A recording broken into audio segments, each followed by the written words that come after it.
Can I say residents din po? Marami rin po. So, palapan na po natin. So, let's start. Again, I'm Dr. Butch Juliana. I'm your medical and product consultant. I'm a diplomate of the Philippine Academy of Family Physicians. And people, I was once a professor in the College of Medicine and Nursing for 12 years before I became a full-time employee of our company in Global. I also happen to be the author of our book, Complete 24/7, and so the time being, people, I'm part of the marketing team, and of course, your product consultant. Now, people, once the doctor is in front of you, definitely we're talking about health. Let me ask you, is health wealth, yes or no? Yes! For us to be healthy, okay, we need to do something with our body. Many things should be changed for you to be able to prevent diseases from happening inside your body. Now, before further continue, I would like you to ask a favor, people. Can I ask you a simple favor, guys? Yes! Can you please smile? Why? Kasi si Kuya Boy nagpatawa na kanina. Wala naman nagdadalang intro ko. Yung iba sa inyo hanggang ngayon, seryoso pa rin ang mukha. Ang dating talaga yung pang-Bollywood pa rin. Ano po, no? So, guys, ito po. Look at the picture. I'm sure you love this one. Okay? Yeah. That is the proper way to smile in your company. Are they beautiful, guys? Yes! Are they cute? Yes! Mga anak ko yan. Now, why they need to smile, okay? I guess I'm here still wondering, especially for the first timers, why is it named Global? Okay, we speakers usually love our audience to smile and laugh. This is the main reason why. I would like you to read this one, people, and I was able to try this in the internet, which clearly states the reason why we need to smile. Guys, can you please read it loud? Sometimes your joy is the source of your smile, and sometimes your smile can be the source of your joy. Tama ba yan? Yes! People sabi nga po, no?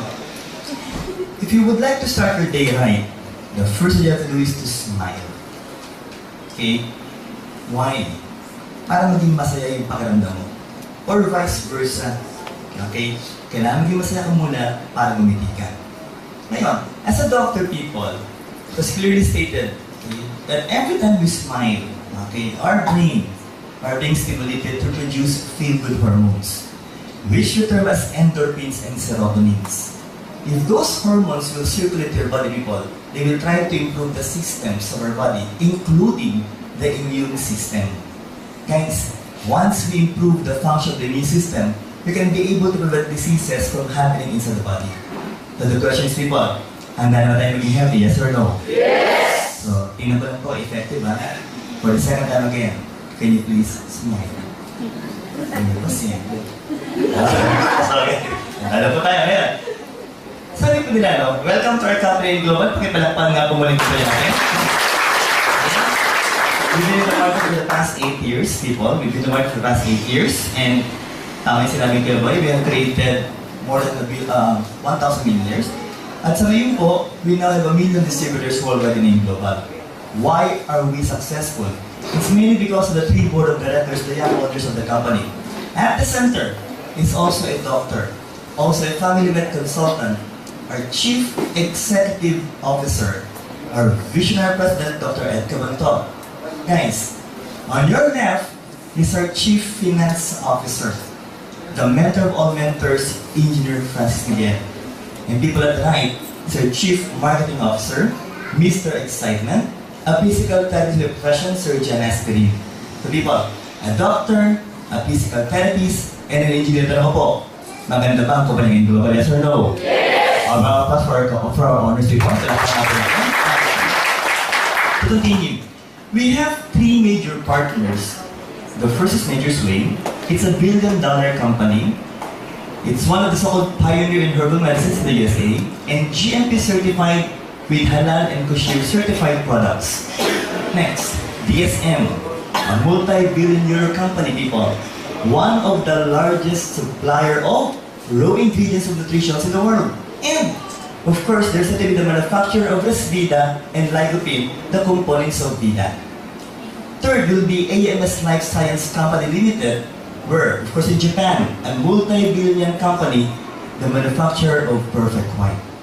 So people, isipin niyo po, maganda ba makakayap ng Global, yes or no? Yes! Pakipalapakan na po ng mga. Now, the big question still is, why the need for a book? Kuya Boys already mentioned earlier that we have a book, okay? The title is Complete 24/7 Natural Healers. Now, bakit daw po kailangan? Why do we need to have a book? People, because of product knowledge. Okay. Guys, the road to knowledge begins with the turn of the page. If you have the book, please read the book. 350 pages, all of the components or products are clearly written in the book. Special people, the medical studies done, okay, for each of the components of this product. Now, if I would ask you people, masarap po ba magkaroon ng mga members na doctors, yes or no? Yes! Especially Dr. Rocco, yes or no? Yes! Siyempre po, why? Because of, natin yung tinatawag natin ng authority in giving the products of the company. Okay? Now, if you would like to convince us doctors to be part of your group, first and foremost, you must have a what? A grasp on your products. And for you to be able to do that, people, you must be able to read the book. Okay? Why? So that every time you ask the questions, you can easily answer back the questions we will throw at you. Tutunan ko po, handa ba tayo magbasa, yes or no? Yes! Next. These are the things that you can be able to read in your book.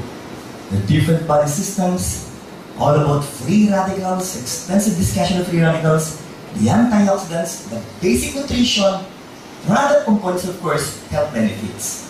Sa ngayon po, didiscuss natin in such a way that you will be able to appreciate what is inside that book.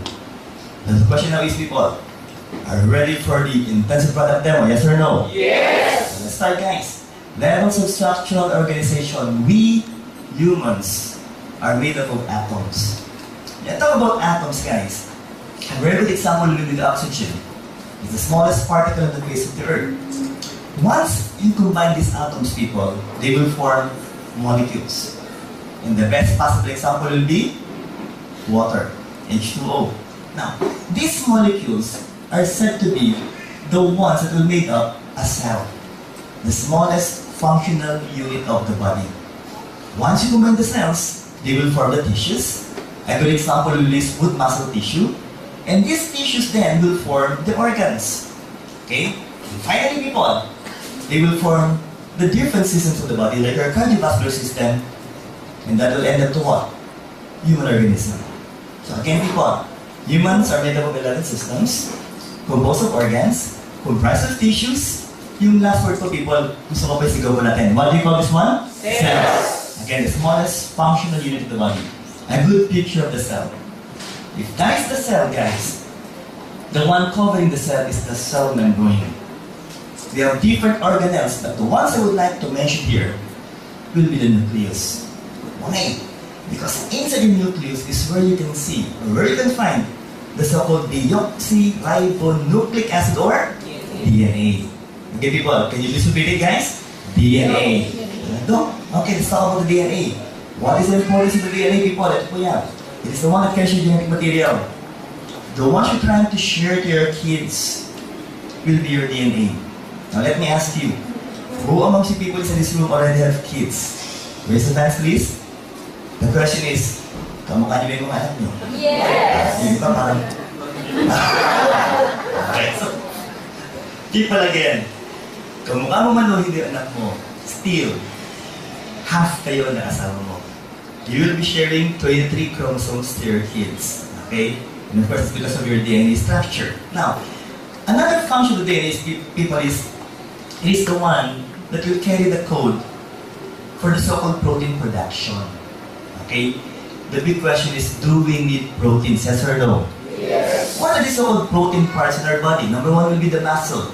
What is the function of the muscle? For movements. Second will be the enzymes for metabolism. Third will be the hemoglobin that carries oxygen. And finally, people, one of the most important will still be this one. Can you please read it out? Antibodies or immunoglobulins.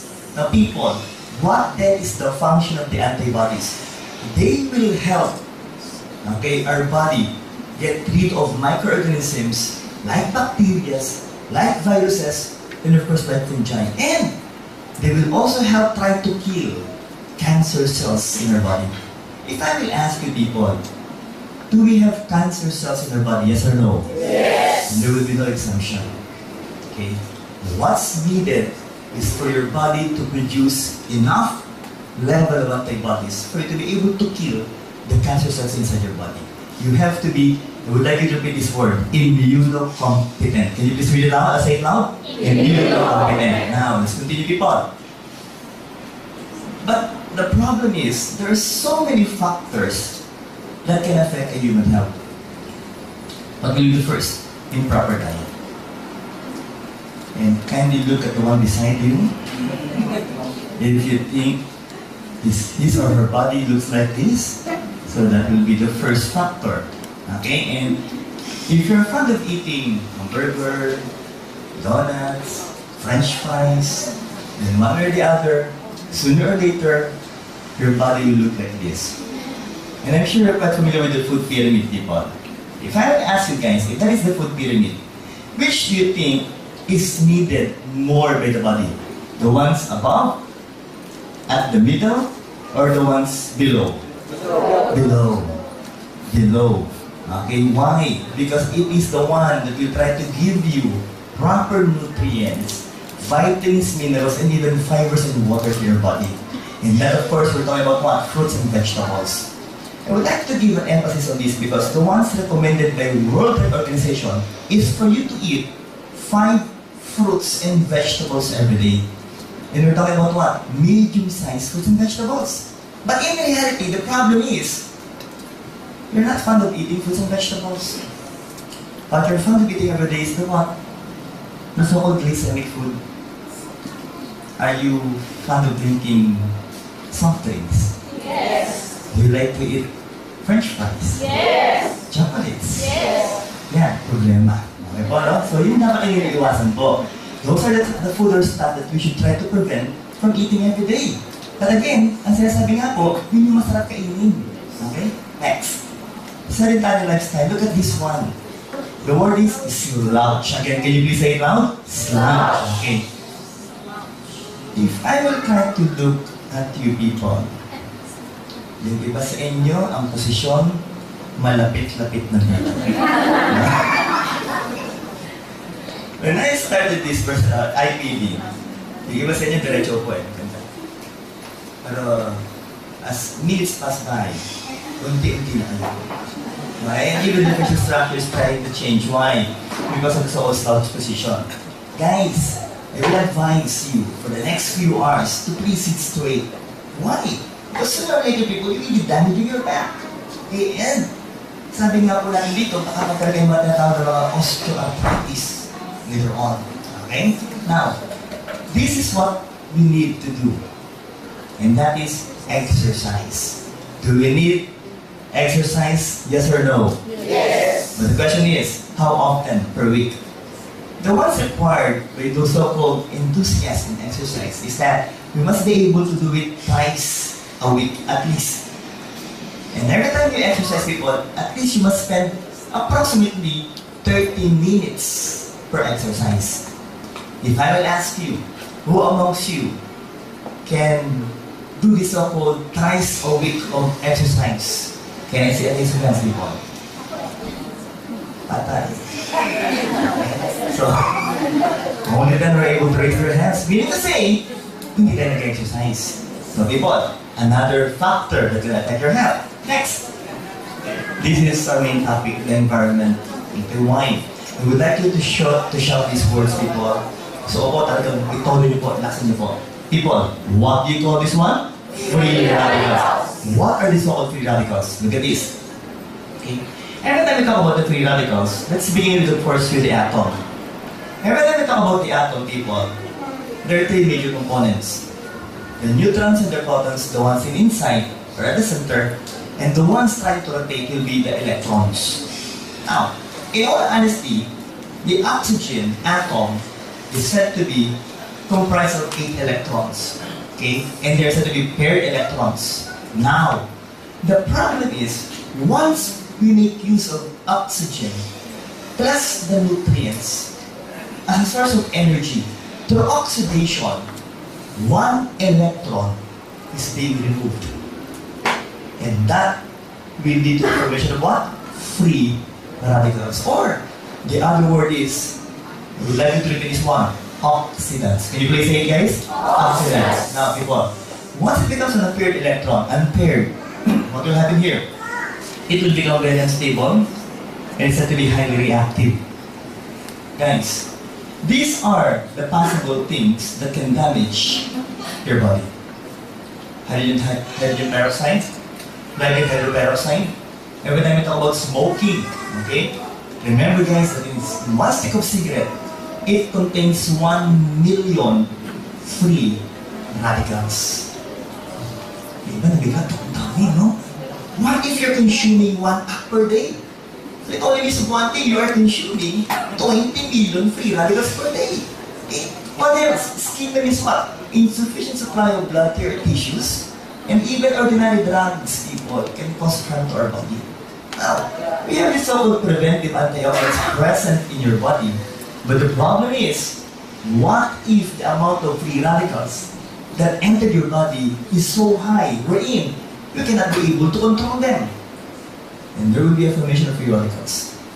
We have these so-called radical scavengers. Why? We're trying to prevent these free radicals from damaging the body. Like your lipids or fats, your proteins, and of course, even your sugar carbohydrates. But again, people, if we can be able to control them, then it will propagate. And sooner or later, people, it will now cause damage to your body that can lead to what? Different kinds of diseases, cancer formation, and even early aging process. Guys, by simply looking at this diagram, the question is, nakakatakot ba ang free radicals? Yes or no? Yes. So, let's try to move on. These people, sabi nga po, okay. How are free radicals formed? First will be radiation. A simple warning to each and everyone, please try to avoid sunlight. Too much exposure to sunlight at around 11 o'clock to 3 o'clock in the afternoon. What you're going to get will be what? UV radiation.